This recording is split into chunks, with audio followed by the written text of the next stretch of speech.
Classy student in HK learning academy. तो आज हम बीएससी सेकेंड ईयर का जो मतलब फोर्थ सेमेस्टर का मैथमेटिक्स है उसकी हम 1.3 एक्सरसाइज स्टार्ट करने जा रहे हैं। 1.3 एक्सरसाइज स्टार्ट करने से पहले आपको कुछ बेसिक्स पता होने चाहिए। देखिए, तो ये आपके पास पैराबोला है, ठीक है। तो क्या कह रहा है, तो ये जो आपका एक एमपी डिस्टेंस है, मतलब ये पॉइंट है ना। लोकस क्या होता है, जब एक पॉइंट चलता जाता उसके कारण जो भी उसका पाथ बनता है उसको हम लोकस कहते हैं। मान लो एक पॉइंट यहाँ से चलो और यहाँ चल के यहाँ आ गया तो इसका लोकस हो गया है ना।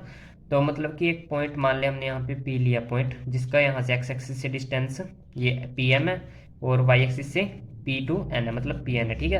यहाँ लिखा है M P length of perpendicular. अच्छा, ये इस पे ए एक्स पे परपेंडिकुलर है ना। परपेंडिकुलर समझते हो ना आप, 90 डिग्री के एंगल पर ए एक्स पे लाइन परपेंडिकुलर। ऐसी ये वाली जो लाइन है वो ए वाई पे परपेंडिकुलर है। तो क्या कहता है कि जो एम पी डिस्टेंस है, मतलब एम से पी तक की जो दूरी है वो इक्वल होती है, मतलब कि एन पी, मतलब इसका जो स्क्वायर होगा ना वो इसके इक्वल होगा 4 टाइम्स ए इंटू एन पी के, ठीक है जी। जो ए है आपका वो क्या आपकी, ये आपकी जो है लेटेस्ट रेक्टम होती है, 4 ए टोटल लेंथ है ना, यहाँ से लेके यहाँ तक की। देखिए ये आपके पास पैराबोला है, मान लो, मतलब ये आपके पास पहले हमने कोई ग्राफ खींच, मतलब ये आपके देखिए कोई पॉइंट है, ये मूव कर रहा है ऐसे है ना, ये इसका लोकस बन गया, ठीक है जी। अब यहाँ से लेके यहाँ तक का डिस्टेंस, मान लो यहाँ ये पॉइंट था ए और ये पॉइंट था एक्स, ठीक है जी। और यहाँ से ये वाई, ए वाई। तो हमने यहाँ ए एक्स पर एक परपेंडिकुलर डाला पी पॉइंट पर, ठीक है।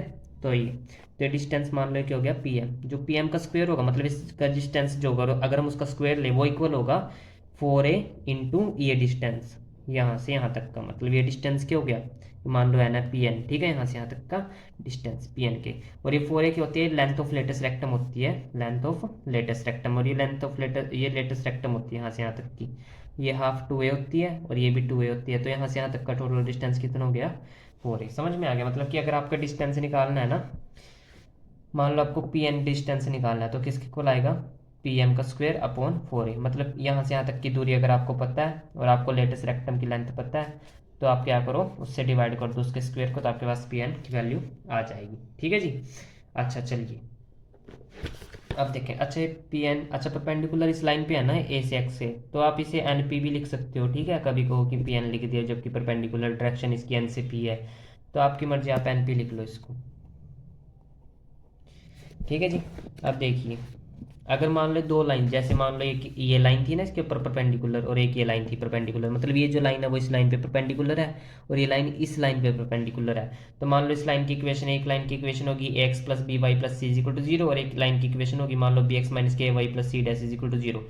तो ये दोनों इक्वेशंस की होंगी परपेंडिकुलर। अच्छा, ये दो इक्वेशंस परपेंडिकुलर, इसकी ना हम जांच कैसे कर सकते हैं, देखो यहाँ पे जो x का कोफिशिएंट a है तो वो जो अगली इक्वेशन होगी ना उसके y का कोफिशिएंट होगा और माइनस में होगा, मतलब अगर ये प्लस की होगी ना यहाँ, यहाँ पे माइनस होगा। फिर जो x का कोफिशिएंट है, मान लो ये a यहाँ है, तो वो अगली इक्वेशन का y का कोफिशिएंट बनेगा, और जो इसमें y का कोफिशिएंट होगा वो अगली इक्वेशन का उसका x का कोफिशिएंट बनेगा। देखो जैसे कि ये है X plus B Y plus K C is equal to zero. मैंने कहा जो दो लाइंस परपेंडिकुलर होती हैं तो कैसे चेक करते हैं हम, जैसे एक इक्वेशन ये है तो मैंने क्या कहा, जो दूसरी लाइन होगी ना उसकी इक्वेशन ऐसी बनेगी कि जो वाई का कोफिशिएंट है वो यहाँ आएगा एक्स के साथ, और जो इसका कोफिशिएंट होगा एक्स का वाई के साथ आएगा, और बीच में माइनस आएगा, ठीक है।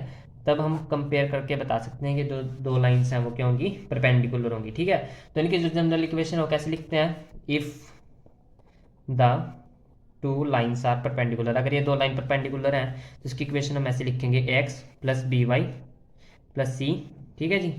ऐसे ही यहाँ मान लो सी डैश है, अलग अलग होंगे ना, कांस्टेंट जरूरी नहीं है सेम हो, ठीक है जी।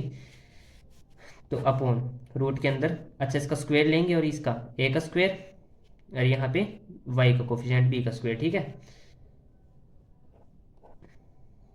सारे का स्क्वायर। ऐसे ही इस इक्वेशन को देखो आप, बी एक्स माइनस के ए Y plus K C dash upon इसके रूट, इसके कोफिशिएंट का स्क्वायर प्लस बीच में और इसके कोफिशिएंट का स्क्वायर, ठीक है जी। समझ आ गई बात। और ऐसे इसका ये आपके पास क्या होगी, इक्वेशन आ गई किसकी, जब दो लाइंस आपस में परपेंडिकुलर हो तो जनरल इक्वेशन है पैराबोला की, ठीक है। General equation of parabola